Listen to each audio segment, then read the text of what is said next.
Xin chào các bạn đã đến với channel của Nhã Yên. Thì trước khi bắt đầu, cho Yên gửi lời chào đến tất cả các bạn nha. Và nếu như bạn nào chưa biết thì ở channel này á, các bạn có thể tìm thấy những cái trải bài về tarot của Yên, cũng như là những cái chia sẻ của Yên trên cái hành trình thực hiện luật hấp dẫn, chữa lành nội tâm ở bên trong. Thì với những cái chia sẻ thì nó đều là dựa trên quan điểm cá nhân của Yên, còn những cái trải bài thì đó là thông điệp chung. Vậy nên á, là Yên mong là các bạn sẽ đón nhận một cách rất là cởi mở ha. Nếu như mà thông điệp nào á, các bạn cảm thấy nó không có đúng với các bạn, nó không có diễn ra trong cái cuộc sống của các bạn á, thì các bạn hãy hiểu đơn giản là đó không phải là thông điệp dành cho bạn nha. Yên rất là mong những cái video khác của Yên hoặc là những cái video sắp tới của Yên á, sẽ có cái thông điệp mà bạn cần ha. Và nếu như các bạn muốn liên hệ với Yên thì ở cái phần mô tả của video bên dưới cái tiêu đề á, các bạn bấm vào có chữ xem thêm thì Yên có để một cái link, ở trong đó sẽ có đầy đủ những cái thông tin mà các bạn có thể liên hệ được với Yên nha. Rồi bây giờ chúng ta sẽ đến với trải bài của ngày hôm nay ha.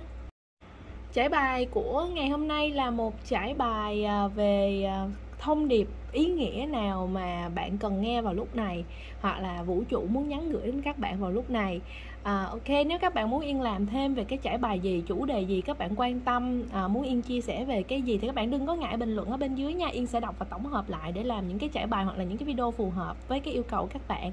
Còn bây giờ thì Yên sẽ quay 3 bộ bài để cho các bạn chọn tụ nhé. Ok, ở đây á, thì mình có 3 cái bộ bài như thế này ha. Các bạn hãy nghĩ đến cái thông điệp đó là vũ trụ muốn nhắn gửi gì đến bạn vào lúc này, hoặc là cái thông điệp ý nghĩa nào mà bạn cần nghe vào lúc này nha. Thứ tự là 1, 2, 3. Ok, 1, 2, 3. Rồi bây giờ Yên sẽ bắt đầu với cái tụ đầu tiên ha. Xin chào các bạn đã chọn cái bộ bài này nha, để xem là thông điệp dành cho các bạn vào lúc này là gì. Thông điệp ý nghĩa nào hoặc là vũ trụ muốn nhắn gửi điều gì đến các bạn. Nếu các bạn muốn liên hệ với Yên thì ở cái phần mô tả của video Yên có để một cái link, các bạn bấm vào đó thì sẽ có đầy đủ thông tin hết nha.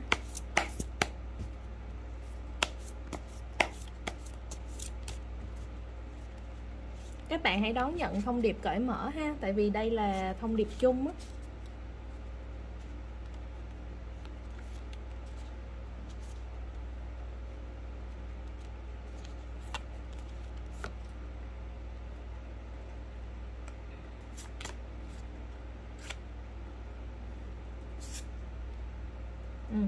Ở đây thì Yên thấy là có thể những cái bạn chọn tụ này á, các bạn có đang gặp vấn đề khó khăn về mặt tài chính nào hay không,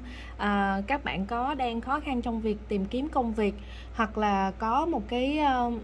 cái vướng mắc mà nó liên quan nhiều đến khía cạnh về tài chính, về công việc. Ở đây thì Yên thấy rằng á, là cái khó khăn này á, thật sự ra là nó chỉ mang tính chất tạm thời thôi nha. Và đây không có phải là cái sự an ủi hay là Yên khích lệ các bạn mà một cách giống như kiểu cho có đâu. Nhưng mà các bạn nhìn thấy ở cái lá bài này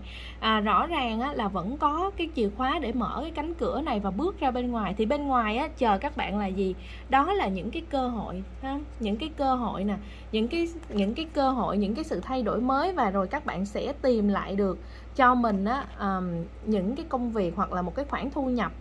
Các bạn xoay chuyển được cái tình thế. Nhưng mà cái vấn đề ở đây của các bạn là gì? Đó là các bạn luôn ở trong cái tâm thế là mong muốn một cái điều gì đó sẽ đến với mình, nhưng mà mình lại không có một cái hành động tương ứng cho cái điều mà mình muốn. Ví dụ như các bạn muốn rằng là mình sẽ có một cái công việc khác, nhưng mà các bạn lại không dám thử thách mình ở những cái lĩnh vực mới hơn. Hoặc là các bạn có một cái đam mê, các bạn có một cái kế hoạch, nhưng mà cái kế hoạch đó Yên thấy rằng nó vẫn nằm ở trong cái đầu của các bạn, hoặc là gọi là kế hoạch trên giấy thôi. Nó không có những hành động đi kèm để mà các bạn ra khơi. Mọi thứ ở đây các bạn đã có đủ rồi. Yên tin rằng những cái bạn chọn tụ này là các bạn có đủ mọi thứ, ví dụ như là về năng lực, nhiệt huyết, hoặc là về kiến thức, về những cái gì cần thiết để cho các bạn ra khơi. Giống như cái người ở đây nè, họ có cái tấm ván để lướt ra rồi, có cái con thuyền để lướt ra rồi, nhưng mà họ còn thiếu cái gì? Đó là thiếu cái sự hành động, thiếu một cái niềm tin vào bản thân rằng là mình đang có nè, nhưng mình không có nhìn thấy cái mình có, mà mình lại sợ, mình tự ti, và rồi mình không có dám làm gì hết. Mình cứ đứng đó mình chần chừ, mình nhìn thôi. Ví dụ như mình nhìn ở đây, mình nói khi nào biển hết có sóng đi thì mình sẽ ra khơi. Nhưng đến khi nào biển mới hết sóng? Chỉ có khi là mình cứ ra và mình vận dụng những cái khả năng của mình để phản ứng lại với cái hoàn cảnh với cái tình huống xảy đến cho bản thân mình. Khi các bạn nhìn mọi thứ ở cái góc độ rằng là những cái gì mà người ta thấy rằng khó khăn, hay là bạn thấy rằng khó khăn thử thách đó, thì bạn hãy xem đó như là cái cách để mình rèn luyện cái tính phản ứng của mình với cái sự việc đó diễn ra. Nên có những người bạn thấy rằng khi họ gặp khó khăn, họ gặp những cái vấn đề trong cái cuộc sống của họ, thì họ vẫn hoàn toàn xoay chuyển được. Không phải là bởi vì họ tài giỏi hơn, hay không phải là bởi vì là họ may mắn hơn, nhưng mà cái cách nhìn của họ nó sẽ khác hơn những cái người mà luôn đánh giá một cái sự vật, sự việc gì đó khó khăn đến với mình là bế tắc, là cùng đường rồi. Thì ở đây Yên thấy là có thể các bạn rất là khó khăn trong giai đoạn hiện tại, đó là sự thật là các bạn đang đối diện với cái việc đó. Nhưng chỉ cần các bạn đổi cái góc nhìn thôi, tức là mình nhìn lại xem cái khó khăn này đúng là đang diễn ra, nhưng mình cũng nhìn xem là mình còn có cái gì. Các bạn vẫn còn có mà trong cái lá bài này của cái bộ bài này á, thì các bạn vẫn còn có ở đây nè, năm cái đồng xu trên cánh cửa, và cái cánh cửa này vẫn có thể mở ra, và các bạn vẫn có thể sử dụng những cái gì mình còn có lại. Nó có thể là không có nhiều so với trước đây của các bạn, hoặc không nhiều so với xung quanh các bạn, nhưng với những cái mà các bạn đang có, và các bạn tin vào cái mình có đó, thì các bạn hoàn toàn có thể bước ra, mở cánh cửa ra bên ngoài và trao đổi cái giá trị đó để mà nhận lại cái mà các bạn mong muốn. Thì Yên thấy rằng khi mà các bạn tin vào bản thân các bạn và các bạn dám bước ra bên ngoài, đừng có đắm chìm mãi trong cái khó khăn này. Tại vì khi mình đắm chìm trong cái khó khăn này thì đến bao giờ mình mới có thể thay đổi được. Mình sẽ luôn nhìn thấy mình là người thất bại thôi. Và chỉ có khi các bạn tin vào các bạn đứng dậy bước ra, và lúc đó các bạn sẽ thấy mình có những cái gì, mình biết ơn với những cái mình có. Thì các bạn hãy tin chắc đi là những cái điều mà các bạn biết ơn, các bạn tự tin vào các bạn thì nó sẽ mở đi các bạn vô vàn những cái cơ hội khác. Và khi các bạn nhìn lại các bạn sẽ thấy rằng thật ra cái quá trình khó khăn đó mình vô cùng biết ơn nó luôn á, tại vì nhờ có nó mà mới có mình ngày hôm nay. Thì Yên thấy là khi các bạn thay đổi góc nhìn và các bạn bước ra bên ngoài nha, thì đúng là lúc này sẽ có những cơ hội đến với các bạn, nhưng là ở một tâm thế của một người mới. Tức là các bạn sẽ có cơ hội để tiếp cận những cái kiến thức, những cái lĩnh vực rất là mới, hoặc là gặp gỡ những cái đối tượng mới luôn. Thì trên cái hành trình này có thể là các bạn phải học hỏi, phải làm lại từ đầu, giống như một cái tờ giấy trắng. Nhưng mà các bạn kiên trì và bền bỉ thì ở đây Yên thấy nó sẽ không có nhanh. Khi mà để cho các bạn nhìn thấy cái thành tựu mà các bạn mong muốn thì nó phải đòi hỏi là vài năm. Nhưng chỉ cần các bạn kiên trì, bền bỉ, tin vào khả năng của mình và không ngừng phát triển bản thân thì rồi đến một cái lúc nào đó các bạn sẽ thật sự là cảm thấy cái mà các bạn đạt được nó quá khác so với cái hiện tại các bạn, mà nó theo hướng tích cực nha. Thì ở đây là quan trọng ở các bạn mà thôi. Vũ trụ không có bích đường các bạn, chỉ có tâm trí của các bạn tự nhốt các bạn mà thôi. Giống như ở đây nè, các bạn nghĩ rằng mình đã mất hết rồi, nhưng không có, mình có nhưng mà mình không nhìn thấy. Thì cái đó là cái góc nhìn của mình. Nên là các bạn cần phải tin vào bản thân của các bạn nhiều hơn nữa, rồi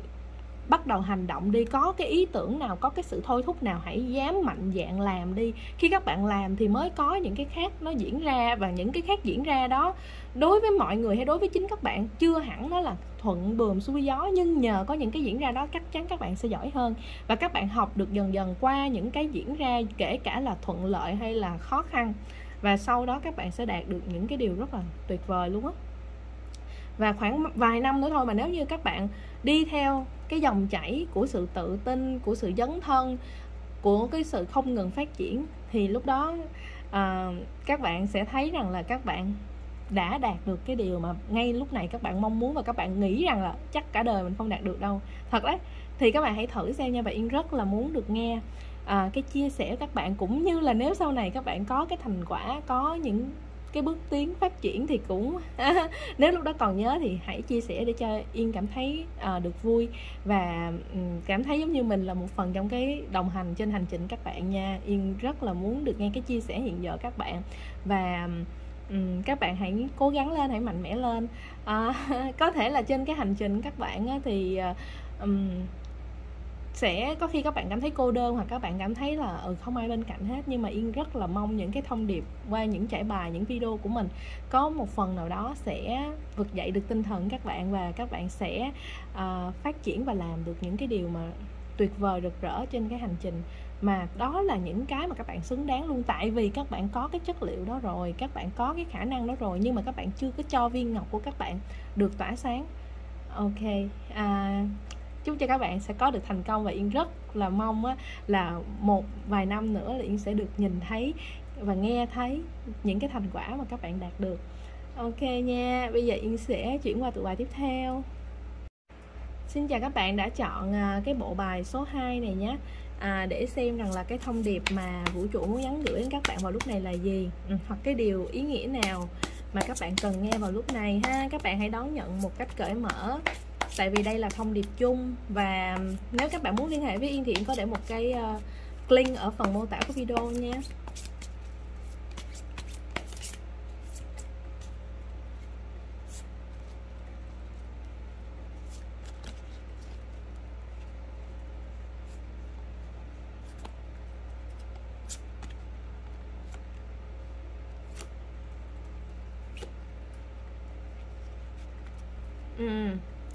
Rồi ở đây á thì Yên thấy rằng những cái bạn mà chọn bộ bài này, các bạn đang chuẩn bị có một cái hành trình mới mở ra cho các bạn. Và cái hành trình này giống như là một cái sự học hỏi, đào sâu vào những cái gì mà các bạn đã bỏ công sức trong suốt khoảng thời gian vừa qua. Cái giai đoạn sắp tới này Yên thấy nó có thể thiên nhiều về cái việc là phát triển về mặt tư duy,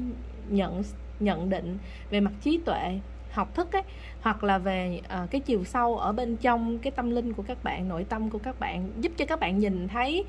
cuộc đời bằng một cái lăng kính khác, bằng một cái góc nhìn sâu sắc hơn.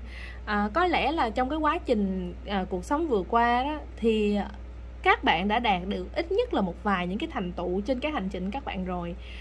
Với những cái bạn mà tương ứng với tụ bài này á, thì các bạn có thể là có một công việc tốt hoặc một gia đình tốt. Các bạn đã có những cái sự trầy trật trên cái hành trình của mình rất là nhiều, hoặc là dấn thân vào để tìm hiểu tâm linh, rồi cũng bị thử thách đồ này kia. Thì các bạn ít nhiều gì các bạn đã có một cái vị trí nhất định ở trong cái cộng đồng của các bạn, hoặc là trong cái vòng tròn kết nối của các bạn. Thì đến cái giai đoạn tiếp theo này là lại là một cái giai đoạn mới để giúp cho cái tâm trí của các bạn, hay là cái nhận thức của các bạn đó, nó được đẩy sang một cái chương mới để mà nó sâu hơn, nó phát triển được cao hơn, và nó tiếp thu được nhiều những cái điều mới mẻ hơn. Thì cái quá trình này có lẽ là các bạn sẽ phải đi một mình. Đi một mình ở đây nó không phải là mình phải vô núi hay là mình phải ẩn dật gì hết á, nhưng mà nó là một cái sự phát triển. Yên thấy phần nhiều nó đến từ bên trong nội tâm các bạn, và nó cần cho các bạn phải quay về rất là nhiều, quán chiếu bản thân mình rất là nhiều, nhìn lại tất cả những cái gì đó diễn ra. Tức là mọi thứ của mình, công việc các bạn nó có thể là bình thường, nó vẫn có những cái kết nối bên ngoài, nhưng mà cái phần lớn á, các bạn sẽ dành cho chính bản thân các bạn, để mà các bạn nâng cấp được cái nhận thức của mình qua tất cả mọi chuyện. Giống như là nói sao nhỉ, giống như là khi các bạn coi phim á, thì các bạn có thể coi một cái bộ phim đó trong cái rạp với rất là nhiều người, nhưng mà khi tối về thì các bạn chiêm nghiệm lại cái bộ phim đó một mình, và các bạn rút ra những cái nhận định riêng cho mình. Thì cái bộ phim mà các bạn xem á, nó sẽ mang lại cho các bạn những cái ý nghĩa sâu sắc đó. Thì nó sẽ tương ứng giống như là những cái hoàn cảnh ở bên ngoài, những cái tình huống, những cái sự việc, sự vật, hay là những cái bài hát, hay bất cứ cái gì các bạn gặp ở ngoài cái cuộc sống trong cái thời gian sắp tới. Thì nó giống như một cái bộ phim chiếu cho các bạn xem, để mà từ đó giúp cho các bạn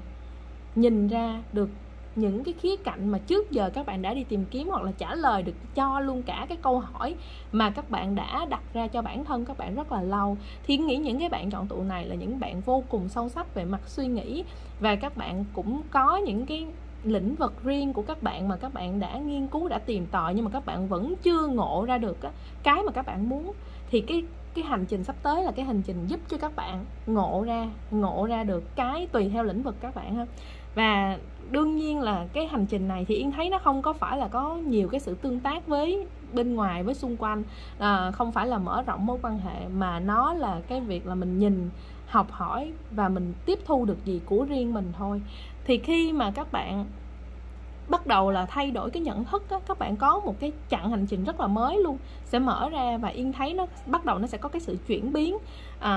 biến để mà các bạn chuyển hẳn sang một lĩnh vực khác, hoặc là các bạn có một cái cách thức khác cho cái công việc của mình. Giống như là các bạn tìm thấy ra rồi, ngộ ra rồi, và mình biết là bây giờ mình phải làm như thế này. Cái cách thức cũ nó không còn phù hợp nữa, nó không còn đúng với mình nữa, và mình phải thay đổi. Yến lấy ví dụ giống như vậy cho các bạn hiểu nha, tại vì đây là một cái thông điệp rất là chung, nhưng mà nó rất là chung nên là nó có nhiều cái lĩnh vực liên quan, thì các bạn chỉ lấy cái thông điệp cốt lõi thôi ha.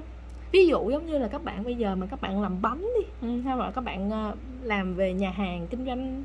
đồ ăn, thì cái món đó các bạn thấy rằng nó vẫn chưa thật sự xuất sắc. Các bạn cần một cái điểm nhấn gì đó cho cái nhà hàng của mình, ví dụ vậy.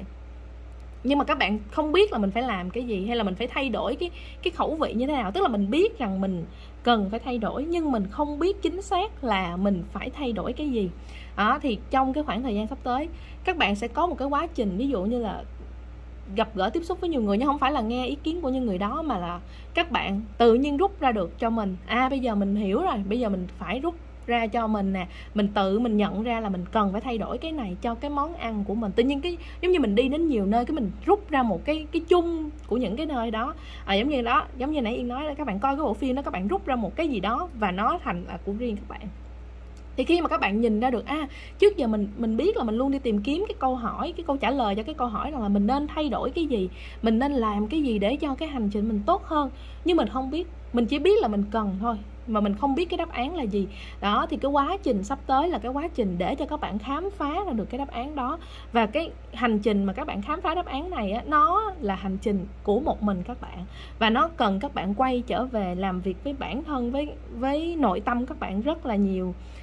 Thì cái đó là cái điểm đặc biệt highlight ở trong cái thông điệp này các bạn ha. Thì khi đó các bạn sẽ nhìn ra được cái câu trả lời. Thì tùy theo lĩnh vực, giống như ở đây Yên đang ví dụ đi, thì là về cái nhà hàng hay về cái món ăn đó, thì các bạn bắt đầu tìm mới được rồi, thì bây giờ mình sẽ nghĩ ra rằng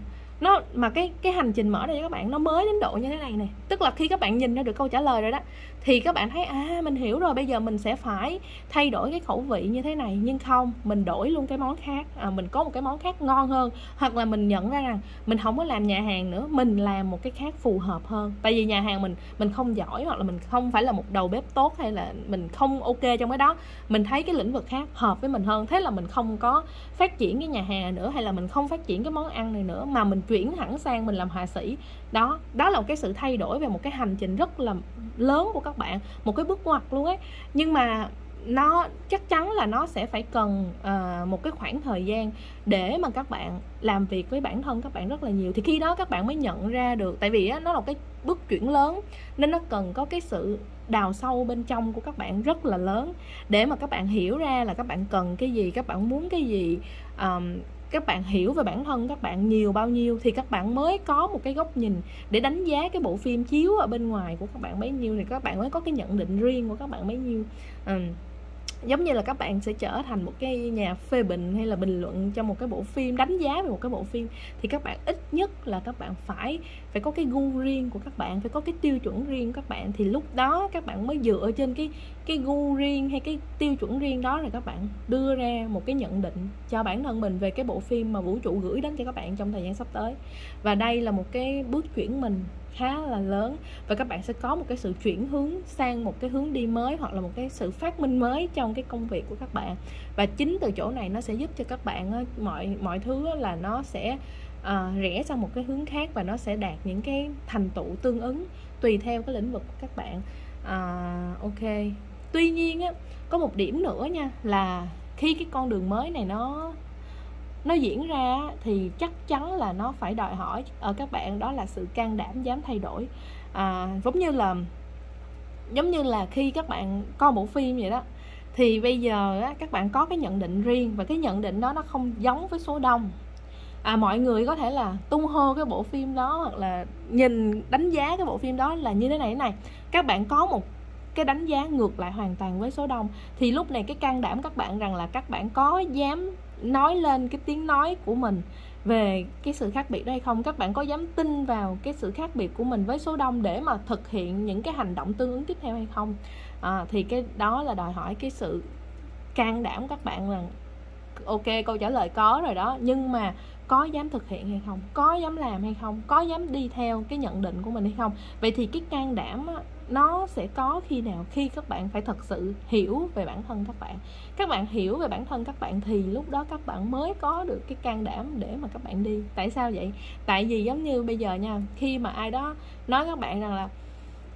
có lái được cái xe này không vậy, thì ví dụ như cái xe là các bạn đã lái nhiều năm rồi, các bạn có kinh nghiệm rồi, thì các bạn nói đương nhiên là được. Thì lúc đó cái người kia người ta thấy ôi sao mà nó gan quá vậy, dám đi qua cái con đường khó này, hay là dám lái cái xe này. Nhưng mà người ta nói thì nói vậy, nhưng các bạn can đảm là tại sao? Tại vì các bạn tin vào cái năng lực của các bạn biết rằng là ok, ít nhiều gì cái phần nhiều á, khả năng là tôi làm được, còn cái phần ít á tôi không làm được á, thì cái đó là xui lắm thôi á, là cái đó là quá là hiếm, quá là rủi ro. Thì ok, còn lỡ nói về một chút xíu về cái may mắn và rủi ro ở đây thì Yên chỉ muốn nói thêm một chút xíu bổ sung thôi. Thì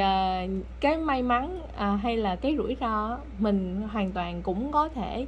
thay đổi được thông qua cái việc rằng là mình hãy làm nhiều những cái việc thiện hơn, tức là mình gieo những cái nhân tốt lành, những cái giống như gọi là tích phước. Thì cái sự may mắn mình sẽ, nếu mà các bạn tin vào cái nhân quả hay là cái sự gia hộ của vũ trụ á, thì chắc chắn rằng là khi mà mình là một người thiện lành, mình luôn làm những cái việc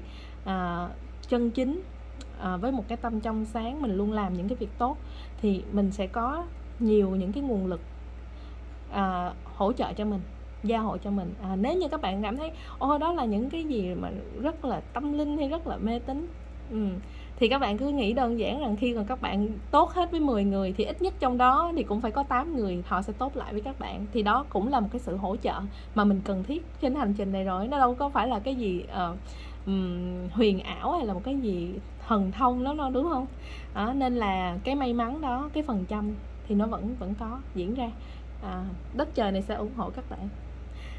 Còn cái việc còn lại, cái phần nhiều đó là tin vào bản thân mình, biết về bản thân mình, và cái phần tiếp theo đó là hãy làm nhiều việc tốt hơn để có một cái phước được tích lũy, thì từ đó cái may mắn nó sẽ luôn có đến với mình. Ok, thì lúc đó mọi thứ mình sẽ mạnh dạn để đi trên cái hành trình của mình nha. Yên rất là muốn được nghe câu chuyện cũng như là cái chia sẻ của các bạn ở đây. Các bạn đang có cái băn khoăn gì, hay là cái hành trình các bạn đang đến cái câu hỏi như thế nào, nếu có được thì hãy chia sẻ với Yên, hãy bình luận bên dưới nha. Yên rất là muốn được nghe, và Yên cũng rất là muốn được biết về cái hành trình tiếp theo các bạn. Nếu như khi đó mà các bạn có cái sự chuyển hóa hoặc có một cái thành tựu thay đổi ở đó thì cũng đừng quên là kể cho Yên nghe với. Ok, bây giờ Yên sẽ chuyển qua tựa bài tiếp theo ha.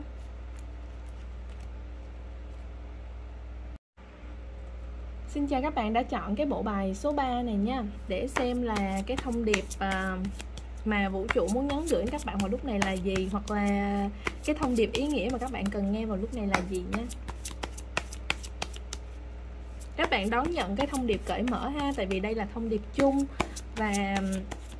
nếu các bạn muốn liên hệ với Yên thì Yên có để cái link ở phần mô tả của video á, các bạn bấm vào đó thì sẽ có đầy đủ thông tin hết ha.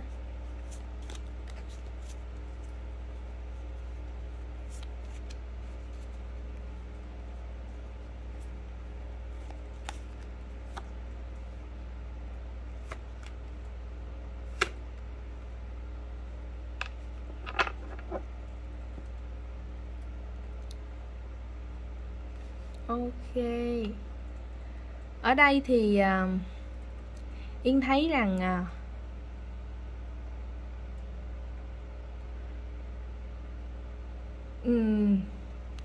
có hai trường hợp nha. Một đó là sẽ liên quan đến công việc,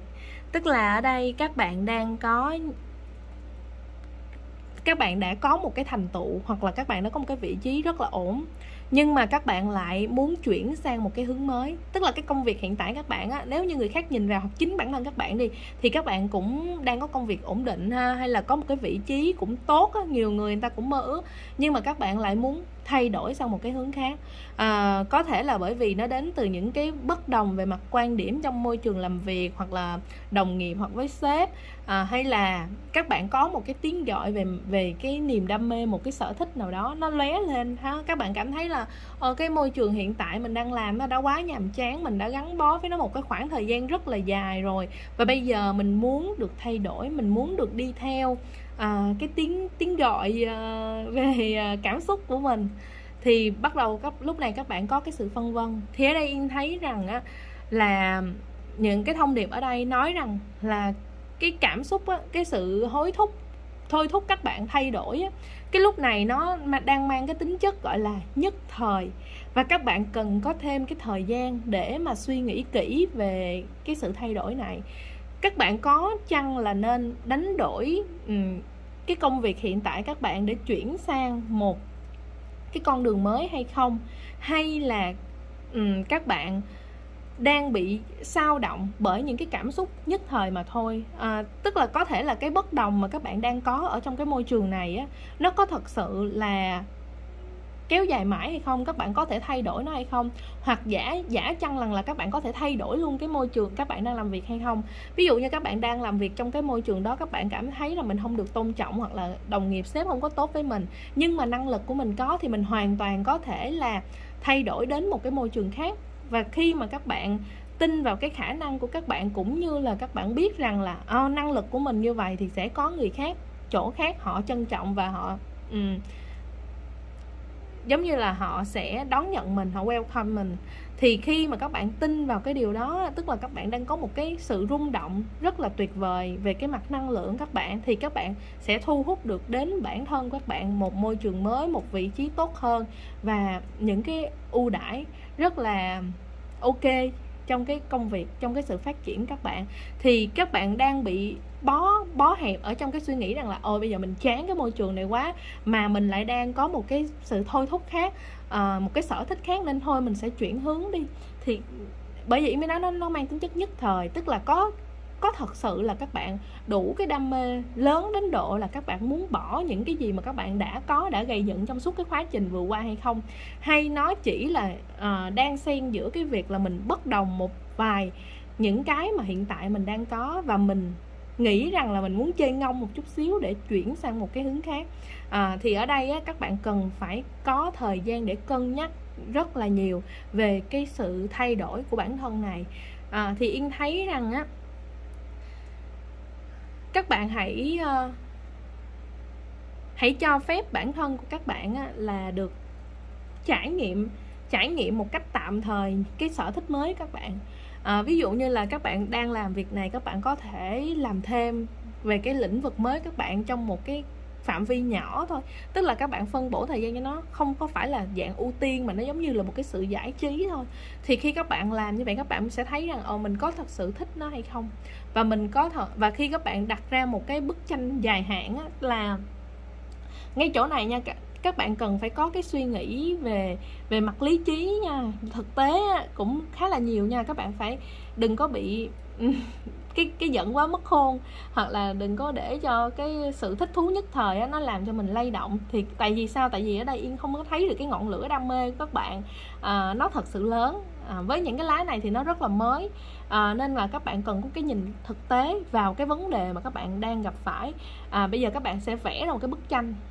lớn hơn, tức là nếu như mình đi theo cái con đường mới này á, thì khi mà mình gặp những cái khó khăn về tài chính, hoặc là cái vị trí không có được như mình mong muốn, thì lúc đó mình có đủ cái niềm đam mê, cái tình yêu với nó để mình vượt qua hay không, mình có những cái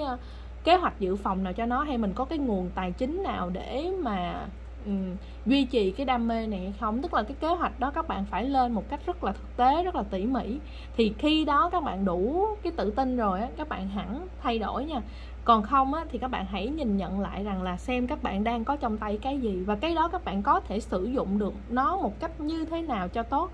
Tại vì cái hình ảnh ở đây nó làm cho Yên có một cái cảm giác liên tưởng rằng á, là cái nhân vật trong đây á, là không có còn trẻ nữa. Nên Yên nghĩ là những bạn ở đây, các bạn xem cái lá bài này, tức là các bạn đã đến một cái độ chín mùi nào đó để mà phải nhìn nhận mọi thứ một cách trưởng thành và thực tế hơn rất là nhiều. Tức là có thể thứ nhất là các bạn đã có nhiều cái kinh nghiệm ở trong cái lĩnh vực các bạn, giống như từ đầu Yên đã nói rồi. Cái tiếp theo là các bạn không có nên lãng phí khoảng thời gian cho những cái trải nghiệm mà nó không đem lại cái kết quả tương ứng. Nó sẽ lãng phí, bởi vì nó không đến từ cái sự thôi thúc thật sự, mà nó chỉ đang là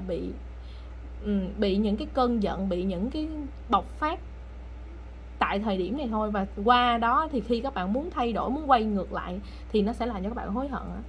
đó. Nên ở đây á, là các bạn hãy nhìn xem là các bạn đang có cái gì,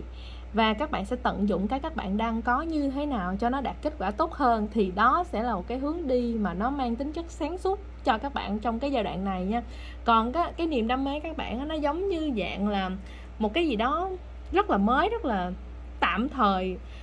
xuất phát ra và nó không có cái tính ổn định thì các bạn hãy cân nhắc. Nhưng mà nếu như mà các bạn thấy rằng cái thông điệp ở đây nó không có tương ứng với các bạn về cái khía cạnh là các bạn rất là đam mê cái lĩnh vực mới luôn, ok thì các bạn hãy làm đi. Nhưng nếu như mà nó tương ứng thì các bạn phải suy nghĩ cho thật kỹ, và các bạn có thể nghĩ đến cái hướng rằng là mình sử dụng cái khả năng mình có, cái kinh nghiệm mà mình đã có là đến độ mà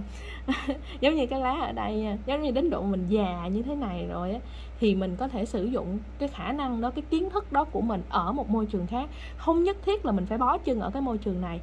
cũng không nhất thiết mình phải nhảy sang lĩnh vực khác luôn. Tại sao phải tiêu tốn cái khoảng thời gian mà tích lũy như vậy để mà rồi phải nhảy sang một cái lĩnh vực khác, trong khi mình chưa thật sự là yêu nó đủ nhiều để mà mình có thể chấp nhận cái khó khăn khi nó tới. Trong khi mình sử dụng những cái gì mình đang có thì mình hoàn toàn có những cái vị trí tương ứng. Và Yên thấy đây là có thể các bạn chỉ chán cái môi trường mà các bạn đang phải đối diện thôi, thì các bạn thay đổi cái công ty, thay đổi cái môi trường, kết nối với những người khác.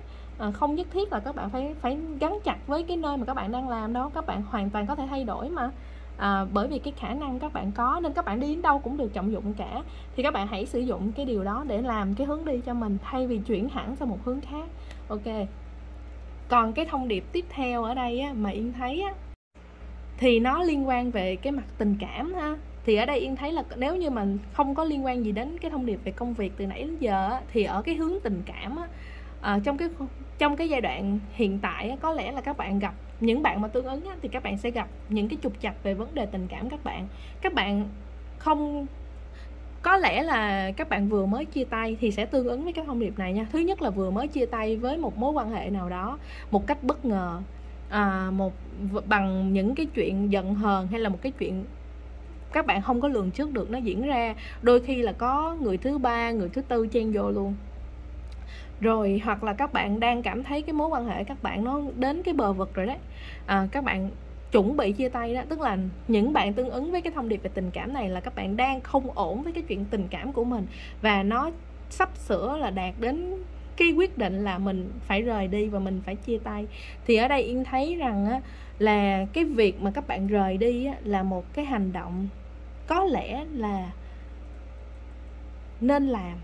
Tại vì cái khả năng cao á, những cái bạn mà tương ứng với cái thông điệp về tình cảm này á, là cái mối quan hệ các bạn á, nó gặp cái vấn đề người thứ ba, người thứ tư, và những cái vấn đề không thành thật trong cái mối quan hệ tình cảm yêu đương. Và nếu như cái người đó đến từ cái đối tượng các bạn á, thì tức là cái người yêu các bạn họ không thật lòng, và họ không phải là cái người xứng đáng để cho các bạn luyến tiếc, hay là để các bạn đánh mất, lãng phí cái thời gian hay tâm sức của các bạn. Cái người đó họ không thành thật và họ có cái sự phản bội, gian dối ở đây, thì các bạn đã đến lúc phải chuẩn bị cho cái hành trình của riêng mình ha. Và cái hành trình này á, các bạn sống vì các bạn yêu bản thân các bạn chữa lành cho tất cả những cái gì đã trải qua. Và nó không có phải là cái gì hối tiếc cả, nhưng mà những cái điều đến với các bạn á, nó chỉ giúp cho các bạn trở nên tốt hơn. Giống như là cái người này họ không có tốt với mình, họ không thật lòng với mình, ok, vũ trụ gửi đến cho mình cảm ơn. Tại vì nhờ có như vậy mình mới biết rằng là họ không có hợp, và mình mới biết rằng là họ cũng không có xứng đáng có tình cảm của mình, thì mình sẽ buông họ nhanh hơn, và mình sẽ có một cái con đường đi khác tốt hơn. Thì cái con đường đi khác này Yên thấy ở đây á, là bạn sẽ sớm thôi gặp được một cái đối tượng trong mộng của các bạn, một cái đối tượng rất là lãng mạn. Và cái người này á, là họ có cái tình cảm thuần khiết cũng như là trong sáng dành cho các bạn. Nên cái hành trình phía trước á, về cái khía cạnh tình cảm các bạn á, nó rất là ổn nếu như các bạn biết sống vì bản thân của mình, nếu như các bạn biết yêu thương bản thân của mình, và các bạn tin rằng các bạn xứng đáng có một cái người yêu các bạn thật sự, một cái người tốt thật sự. Và khi mà các bạn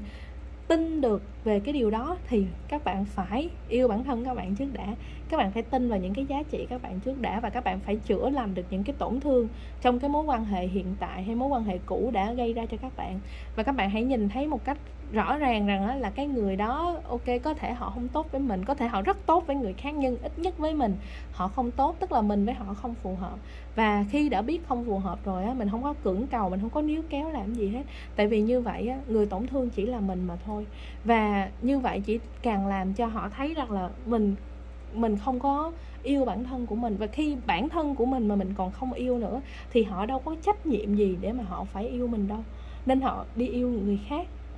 Thì ở đây Yên thấy là nếu như bạn nào tương ứng thì cái thông điệp dành cho các bạn là các bạn hãy cứng rắn, hãy mạnh mẽ lên, hãy dám sống vì bản thân các bạn, hãy dám buông những cái không còn phù hợp nữa để mà đi một cái hướng đi khác. Thì các bạn đừng có sợ rằng là các bạn sẽ không gặp được ai, các bạn sẽ cô đơn, không có gặp được người nào như vậy nữa. Trời ơi, cái người mà họ đã không tốt với các bạn thì các bạn còn mong gì nữa mà phải gặp cái người giống như vậy, hay còn mong gì nữa mà có một cái người như vậy kề bên mình, đúng không? Các bạn hãy mạnh dạn thoát ra khỏi cái mối quan hệ độc hại đó đi và sống một cái hành trình mới cho bản thân của mình với những cái giá trị tuyệt vời mà các bạn xứng đáng có. Thì chắc chắn với các bạn luôn đó là các bạn sẽ có một cái tình yêu mới, và cái tình yêu này rất là ngọt ngào, rất là dễ thương, nhưng mà nó chỉ đến đây thôi tại vì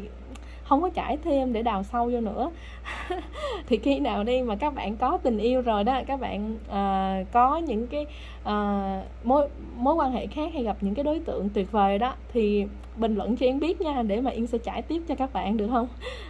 Còn nếu như bạn nào muốn làm tiếp về cái chủ đề gì thì cũng đừng có ngại bình luận bên dưới nha, và hãy chia sẻ với Yên về cái câu chuyện các bạn, Yên rất là muốn được nghe. Còn bây giờ thì Yên sẽ dừng cái trải bài ở đây. Rất là cảm ơn các bạn đã xem nha. Chào tạm biệt và hẹn gặp lại. Bye bye.